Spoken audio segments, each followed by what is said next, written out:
Thank you for joining us on today's episode of Tax Matters, and we do hope that you are having a beautiful week. Last episode, we returned to our feature on the Finance Act 2020. You'll recall that we were bringing you excerpts from the presentations of experts at some public fora held for the purpose of sensitizing the public on the provisions of the Act. Today, we continue on that same trajectory. We will be sharing with you what transpired at the webinars hosted by Anderson Tax and PwC. We actually began sharing with you the Anderson Tax webinar last episode, but due to time constraints, we had to cut off at the point where the anchor was doing a review of the provisions of the Act and matters arising. That is our takeoff point today.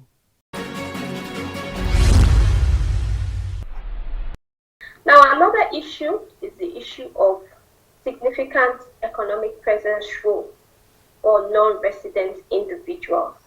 Now, the SCP rule was introduced in the Companies Income Tax Act, and a similar provision was also provided for in the Personal Income Tax Act.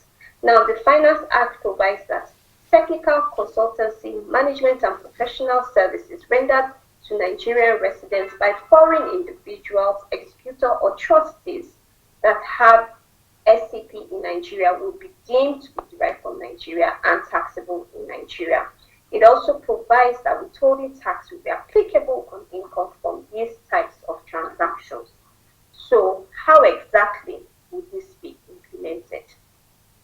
Another key amendment in the Finance Act 2020 is the use of technology. The Act introduces the use of technology in the collection and remittance of taxes due on international transactions, in the supply of digital services, in the case of transactions carried out through remote, digital, electronic, or such other platforms.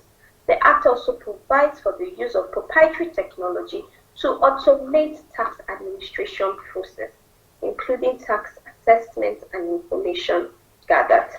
These and other issues would be discussed in the course of this webinar.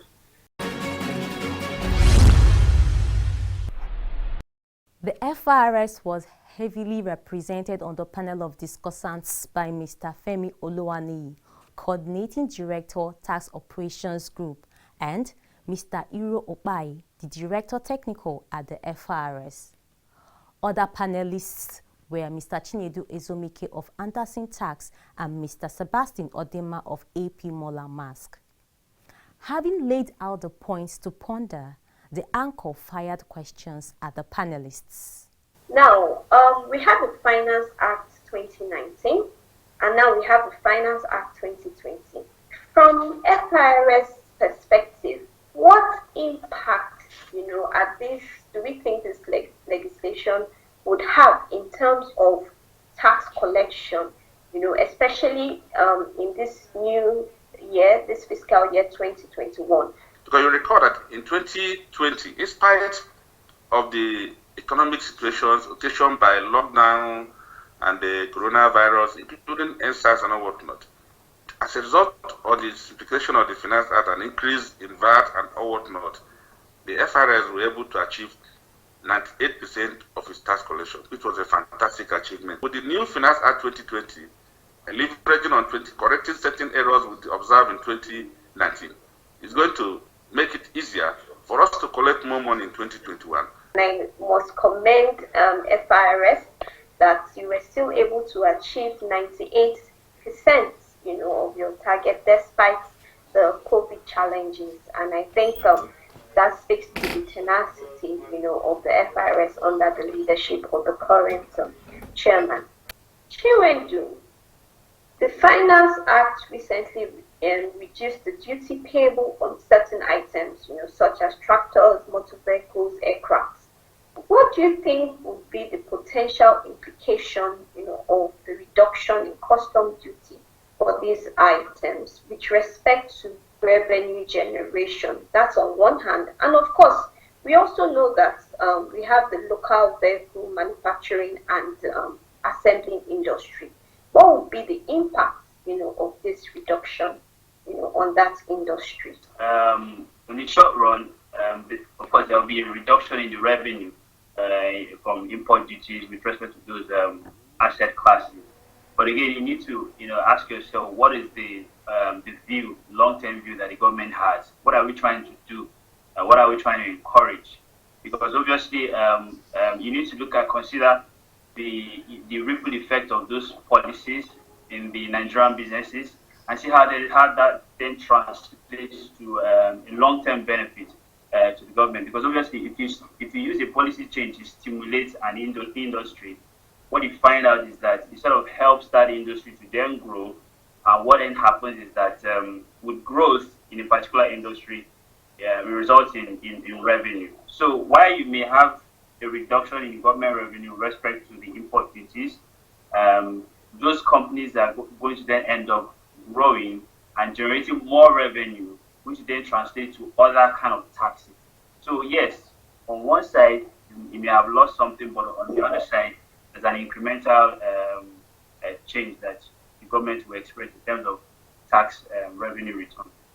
Mr. Femi Oluwaniyi is the Coordinating Director, Tax Operations Group, FRS. I love the question about what impact are we expecting from an FRS point of view in terms of revenue delivery this year. A lot of our potentials were taken away last year. I mean, we all know that small companies were not supposed to pay tax again or even charge VAT, and even to some extent medium companies rates were reduced and all of that. But we were happy this year in the sense that granting us the opportunity of technology deployment is a big thing, it's a massive one. Prior to now, we have had resistance in terms of these legal inhibitions. You want to automate a certain sector, what you get there is that, look, there is no law that says I must subscribe to your technology. Some others will tell us, even where we have struggled to do it to some extent, oh, the law allows me to hold what I have been your agent, what I've taken. After all, you are not going to pay me for administering that, your VAT, your withholding tax, allows me to the 21st day of the following month. Why are you wanting to take that away from me by the back door? And so many of us such reasons. But thankfully now, this has resolved that. So technology is going to help us massively. And I also want to say one big area for us is this compulsion for free trade zone. Thank God Mr. Okpai is on the panel and is directly in charge. He knows the amount of struggle he has had to try to convince these free trade zone authorities to at least file returns. We are not saying we want to counteract what the law says. If you are exporting, if you are operating in the free trade zone, we can't take it away from you. You won't pay tax. But don't forget, the moment you cross into the customs territory, you have to pay for that. And how do we know that if you don't file returns?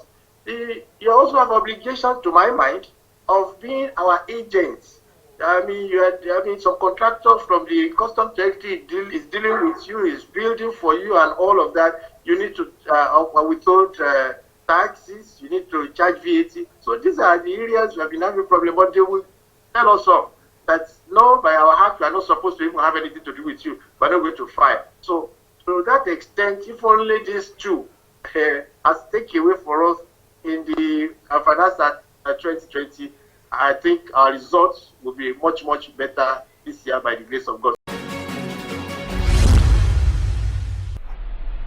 On the definition of gross emolument under pay as you earn, the new Finance Act 2020 gave a new definition for gross emoluments, thereby imposing more burden, on employees in terms of pay. I've heard some people who have the opinion that, it was an unintended consequence, almost like a drafting error. So would like to hear from you, Chief. I think clearly there's no good time to increase taxes in the taxpayer's view. And especially not in a period like this when there's economic issues, pandemic, and all that. But so I agree that the impact, and I tried to simulate some of the figures. It comes to about 2% or 2.7%, depending on the level of income of the taxpayer. About 2% increase in actual tax will be paid. So that is something, and I'm not sure that was the exact intent. But let's look at, I think, to be fair to the drafters of the law, we need to look at all the changes made to Peter comprehensively. First, you had the people earning minimum wage and below exempted completely. I think that's a very positive thing. You have the life assurance premium, the exemption of life assurance premium, which was, I think, was erroneously deleted the last time. I think it has been restored. Again, that's a positive thing. Then, if you look at the computation of the CRA, in my view, I don't think the law originally intended that when you are granted a relief, that relief would form part of computation of another relief. If you think about it plainly, I don't think, maybe that wasn't the original intention. And so maybe this was a correction of a drafting error, rather than this being a drafting error. That's how I view it, because I try to think about it. I don't think any government, and I don't think this government went out to increase the tax rates. I think it was an attempt to correct something that shouldn't have been there in the first place. Because when you look at employed people who compete at PAYE, it's simple to just look at pension and assurance premium and all that is easier. But if you really think about enterprises, that's when you understand why they have to redraft it. You have enterprises who have maybe reimbursable expenses, who have other income like frank investment income. To really say that all those incomes should form part of computing CRA, I wouldn't think that was the intention of the law ab initio. So if you think about it in that regard, then you begin to understand at least that they were not trying to be punitive. Yes, the impact has been that there is an increase in average rate of tax for the average person, but on the balance of it, I don't think it's as bad as it looks.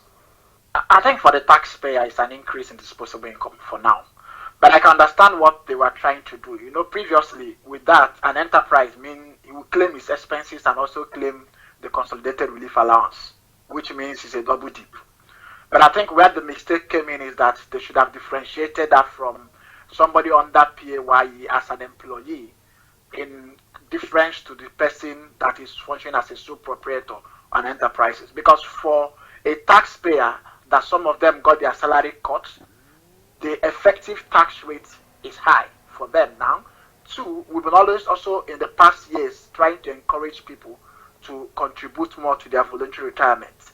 This definitely is a conflict on that part, because people will say, of what benefits or what incentive do I now have to contribute to a retirement savings account if that amount also already will also be subject to tax at the moment? They wanted to correct for the enterprises and sole proprietors because it was a double dip for them last year, but then they mistakenly or then created another problem for the guys in employment.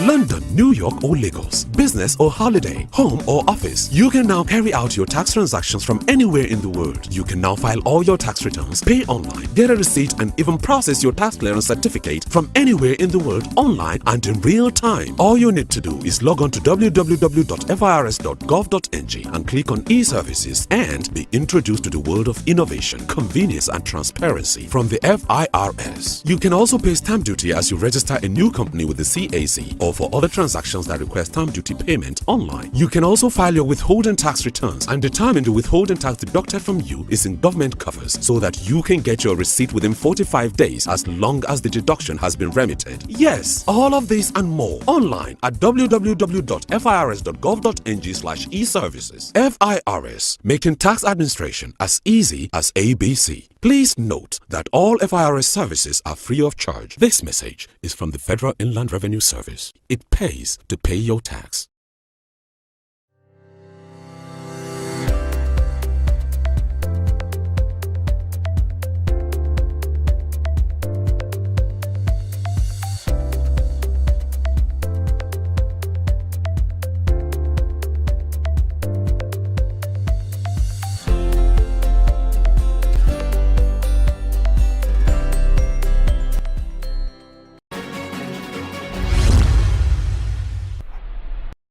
Thank you for staying with us. We are taking a detailed look at the provisions of the Finance Act 2020 as we move on to yet another webinar, this time organized by PwC. The session is largely focused on the Finance Act and the economic outlook for 2021. The Finance Act is something that has come to stay, in terms of planning with the Nigerian economy. And this is the second consecutive one which we'll be having under this administration. The Honorable Minister of Finance, Budget and National Planning delivered the keynote address at the PwC webinar, which was shared with you last episode. Mr. Taiwo Oyedele is the Fiscal Policy Partner and West Africa Tax Leader at PwC. Some of the changes we have seen include the reduction in the rates of minimum tax that companies have to pay, which was 0.5% based on the 2019 Finance Act, but has now been reduced to 0.25%. That's a 50% reduction. We're even hoping that, very soon we get to a point where government feels comfortable and that people are paying the right amount of tax, and those who are not, we have means of finding out and punishing them rather than having provisions in the law that punish everyone. The other one that affects everyone is the move to improve the process for claiming tax refunds in the law. So that is really a very good one. So the Accountant General now by law is to create accounts for different tax types so that a budget will be made, appropriated, and there will be money in those accounts to pay all manner of refunds from VAT to CIT and so on and so forth. The next sector is banking and capital markets. One thing that is very apparent is that the banking sector and the capital market have increased compliance obligation under the Finance Act 2020 based on amendments to the various laws. And this, for example, include the common reporting standard where banks will have to meet certain obligations of providing certain data about some of their customers and sharing that with government. And the intention is that government would in turn share this information even with the rest of the world, because the rest of the world would also be sharing information with Nigeria. There's an amendment to the, in the Value Added Tax Act in terms of defining the time of supply. And then that time of supply now tells you at what point a supply has been made for the purpose of VAT and therefore apply the VAT as of that date. So in other words, the time you actually have to part with money to pay the tax authority VAT is when the cash payment has been received or paid, as the case may be, for input and output VAT. For real estate, there's exemption of land and building from VAT, which means buying land, buying a house or a building is clearly exempted from VAT. Software has now been recognized as a qualifying capital expenditure. So in tax, it means that this asset is recognized as a capital asset for tax purposes, and therefore you can claim capital allowances on the cost. Then the next sector is energy and utility sector. Some of the impacts that we see include the amendment to make the entities in the oil and gas free zone area to start filing tax returns with the FRS. We didn't have this before. It's not to ask them to pay taxes, it's to file returns. And I think this is right because you need to know what the entities are doing. In the event that you find an entity there that is not playing by the rules and is supposed to pay tax, then that way the FRS will have visibility as to what they're doing and be able to impose tax as appropriate. Gas utilization incentives have been rationalized such that you cannot claim the incentive twice under any law. Okay, so the next sector is insurance industry. The definition of gross income for life business, as well as the definition of gross premium for non-life, has now been included in the law, and this is the right thing to do because you don't want to start taxing an insurance company on what is not really their income. When you pay premium for life in life policy, it's not an income to the insurance company. And then we had an amendment to the 2019 Finance Act to CITA via the 2019 Finance Act that took away the ability of people to deduct the premium they pay on their lives and the life of their spouses for tax purposes. So that has now been restored, which means if you buy a life policy now or a contract of annuity, the premium you pay is tax deductible. Insurance companies also are required to report under the common reporting standards similar to what banks are supposed to do. So the next sector is non-resident, multinationals, and the digital economy. We have expanded tax compliance obligation for non-resident companies doing business with Nigeria. They don't have to be in Nigeria, particularly with respect to VAT and in terms of the significant economic presence rules for companies' income tax. Essentially, it means that the threshold for you to become liable to paying taxes in Nigeria as a non-resident person doing business with Nigerians has been reduced. We also have the introduction of the significant economic presence rules under the personal income tax. We didn't have it before. What we had was just for companies. Now we have for individuals as well.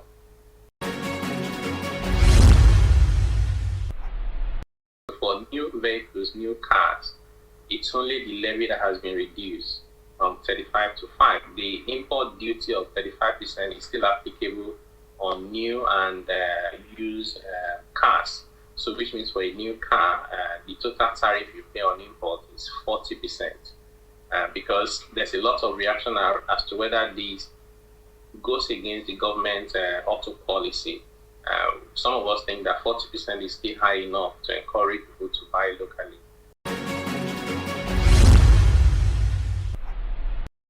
And then the rules for foreign airlines and shipping companies in terms of their taxation under companies' income tax as well as capital gains tax have been clarified, and then in some cases would say have been rationalized. For small businesses, they are exempted from preparing audited accounts based on guidelines to be issued by the FRS. And this is really to align the provision of CITA with that of the Companies and Allied Matters Act 2020 that now exempts small businesses from preparing audited accounts. So why should they ask them to prepare it for tax purposes? Around the world, what you find is you don't want to overburden small businesses with audits, because audits can be expensive. Most times, doesn't add a lot of value to them, and they can, be discouraged from even formalizing their businesses, and they remain, enterprises or sole traders. So we also have specific exemption from education tax for small companies. Talking about impact on individuals and employers of labor, the exemption of minimum wage earners currently 30,000 or less from personal income tax also means that they don't need to be, to suffer PAYE deduction on a monthly basis. The consolidated relief allowance has been redefined, so to exclude anything that is exempted from tax. In principle, it means there's no item in your tax computation for personal income tax that will enjoy relief of more than 100%. So what this means is, if you are not earning minimum wage, 30,000 or less, you will see a slight increase in your PAYE going forward from January. Withholding obligation has been placed on employers when they pay compensation for loss of employment to deduct capital gain tax at 10% if the amount on any amount over 10 million. In other words, if you pay 15 million for someone who has lost their employment, you deduct 10% on the 5 million over and above 10 million. Mr. Oyedele went on to present a report on stakeholders' perspectives regarding the Finance Act 2020 based on a survey conducted by his firm. This will come to you in a subsequent episode. The presentation of the highlights was followed by a panel discussion. There you are, Finance Act 2020. Remember, this is to support Budget 2021 and guide activities in the taxation environment in the year 2021. It is our hope that things will go smoothly, unlike in the year 2020 when COVID-19 puts spanner in the works. We wish you a great week ahead. Remember, it pays to pay your taxes. Thank you for watching. Bye for now.